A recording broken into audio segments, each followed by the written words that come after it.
Hello, gem hunter. Have you ever imagined having the luck to find a gemstone in nature? If you think it's too hard or even impossible, today's video will change your mind. Today I'm going to show you 5 precious gemstones that you can find in nature if you know where to look. At this point, you might be wondering, is that really possible?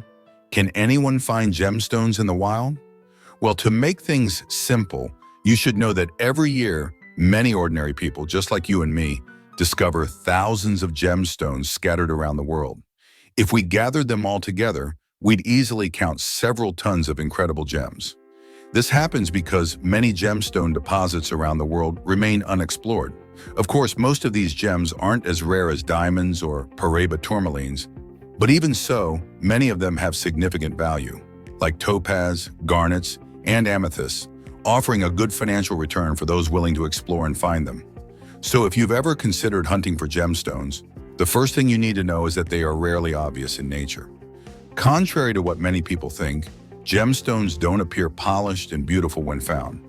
In reality, in their raw form, these stones, including the coveted diamond, are often opaque, irregular, and full of inclusions. Only after they are collected and cut do they reveal their true beauty and reach high values in the jewelry market. That said, there are hundreds of different types of gemstones in nature. All of them are detailed in our Gemology for Beginners ebook. But to make things easier, today's video will focus on the 5 most important ones you're most likely to find in your area if you know how and where to look. That's why you should pay close attention, because you're about to gain knowledge that could change your life. To start, let's talk about topaz, focusing on its raw form so you can easily recognize it when you find one. All these colorful stones appearing on your screen right now are topazes. Their color can vary due to impurities and trace elements present during their formation. This variation results in colorless and transparent white topaz, which closely resembles a diamond and is often used as a more affordable alternative in certain types of jewelry. Topaz is one of the most popular and widely recognized gemstones. However, most blue topaz on the market is created by treating colorless or pale yellow topaz with irradiation and heat, as natural blue topaz is quite rare. On the other hand, yellow topaz is often mistaken for citrine because of their similar color range, but citrine is actually a type of quartz. There's also pink, brown, and imperial topaz, a rare and highly valuable variety that exhibits a golden to reddish-orange hue. It's frequently found in certain regions of Brazil. Topaz has a hardness of 8 on the Mohs scale, making it relatively durable and suitable for use in jewelry. If you want to test whether your stone is topaz, you can use it to scratch at a piece of quartz, which has a hardness of 7. If your stone scratches the quartz, it's likely topaz. If you're looking to find topaz in nature, the best places to start are rivers in your area, particularly in alluvial deposits where gemstones often accumulate among the gravel in the riverbed. Which brings us to the next gemstone, well known for its deep red color. In some rivers, it can be found as small spherical grains, often associated with gold, such as in the Fraser River in Canada. We're talking about garnet, a fascinating stone that also comes in a wide range of colors, including green, brown, gray, orange, yellow, and even blue, although blue garnets are extremely rare. Despite this diversity, the reddish tones remain the most recognizable and commonly associated with garnet. In its raw form, garnet appears opaque to translucent, with a distinctive crystal structure that often resembles the seeds of a pomegranate. These stones can occur as individual crystals, rounded pebbles, or interlocked crystal clusters, giving them a variety of unique shapes and forms. Some garnets even display alternating layers of light and dark colors, creating striking and visually appealing patterns. Garnet's hardness ranges from 6.5 to 7.5 on the Mohs scale, depending on its chemical composition, making it durable enough for use in jewelry. This property can also help identify it. Garnets can scratch softer materials such as quartz. Its luster, which can be vitreous, glass-like, or resinous, along with its transparency or translucency, are additional features that set it apart from other stones. If you're looking to find garnets in nature, start by searching in alluvial deposits of rivers in your area. They often accumulate among the gravel and riverbeds, especially in locations where traces of gold are also present. Our next gemstone is widely known for its vibrant green color and crystalline appearance. Paradot, a variety of the mineral olivine, is a fascinating gem that can be found in shades ranging from yellow-green to olive-green, depending on the amount of iron in its composition. Paradot is unique because it forms under extreme conditions, often in igneous rocks like basalt and in areas rich in minerals of volcanic origin. It can also be found in alluvial deposits, where it has been carried by river currents from its primary sources.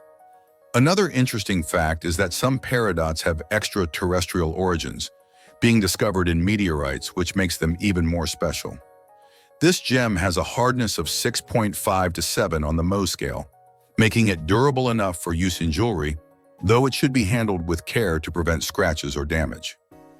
Its vitreous luster and transparency are striking features that set it apart from other green stones, such as emeralds.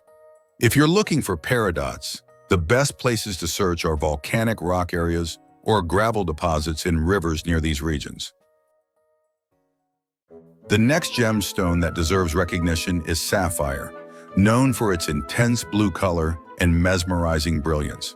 However, not all sapphires are blue. They can be found in a wide range of colors, including yellow, pink, green, and even colorless. This variety of shades is due to trace amounts of different chemical elements during their formation. Ruby, on the other hand, is famed for its deep pinkish red hue, while garnet's red has a browner tone. Now, you might be wondering, why on earth did I stop talking about sapphires and suddenly start talking about rubies? Well, that's because despite their color differences, ruby and sapphire are actually the same gemstone, known as corundum. The only difference between them is their color. Ruby owes its red hue to chromium, while sapphires get their colors from elements like iron and titanium. Any corundum that isn't red is considered sapphire. This means all the knowledge used to find sapphires can also be applied to finding rubies. Corundum is an incredibly durable mineral, with a hardness of 9 on the Mohs scale, surpassing topaz, which has a hardness of 8. In their raw state, rubies and sapphires are dull and lack much brilliance, appearing opaque to translucent and often encased in a rocky matrix. Corundum crystals form in aluminum-rich, silica-poor soils and are most commonly found in metamorphic rocks such as marble and gneiss, as well as in basalt and alluvial deposits, where they are carried and deposited over time. In other words, by now you've probably realized that rivers are excellent places to start your gemstone hunting journey. Additionally, observing photos and videos of these gems in their raw state can help you familiarize yourself with their unique characteristics, making identification in the field much easier. However, you might be thinking that researching the colorful stones you find during your searches can be a time-consuming process. After all, scrolling through the internet looking for photos, videos, and specific descriptions of each gem can be overwhelming and at times confusing. Seeking the help of a professional, such as a gemologist or an experienced prospector, is always a good idea. However, we understand that this isn't always feasible. You might not know anyone with that expertise in your area, or these services might simply be out of reach. That's exactly why we created the digital book, Gemology Journey for Beginners. This ebook was designed to make gemology accessible to everyone, offering a comprehensive guide with a complete list of gemstones that can be found around the world. It includes detailed descriptions of each gemstone, illustrations of their raw and polished forms, as well as practical tests you can perform at home to identify the stones you find in your region. By purchasing this book, you're not only supporting our project, but also deepening your knowledge about gemstones, making your journey even more rewarding and fulfilling. It's the perfect opportunity to explore this universe with the support of a detailed and easy-to-use guide. But if now isn't the right time to get the ebook, no problem.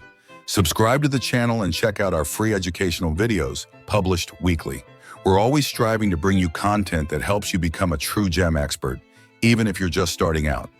Speaking of which, the next video, already appearing on your screen, showcases incredible gemstones that can make a real difference in your journey. Thank you for liking this video and subscribing to the channel. Good luck, Gem Hunter!